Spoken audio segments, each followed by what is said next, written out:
Y'all, my starter was popping, but I didn't want to make bread, so I'm going to make some cinnamon roll focaccia bread using my sourdough starter.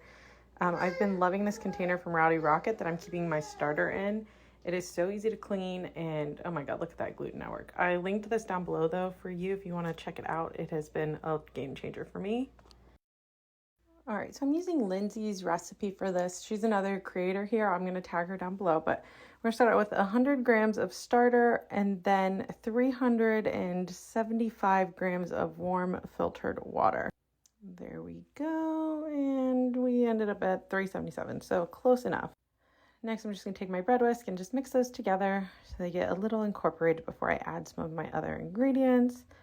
And then we're going to go ahead and add in some of our olive oil. So there we go. I meant to do 12 and I think I ended up doing like 15, but you know what? Sourdough does not have to be perfect, especially focaccia. So then we're going to go ahead and add in our salt, 12 grams of that. There we go. And then next up, we're going to add in some honey. We're doing about 24 grams. This is just some local honey that I picked up at a farmer's market. It tastes really good.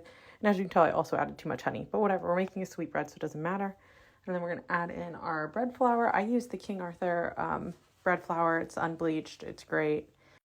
We're adding 450 grams of that. And then once we add that in, we're going to mix it all together with our bread whisk. And we're going to look for it to kind of be a shaggy-ish dough, just all mixed together.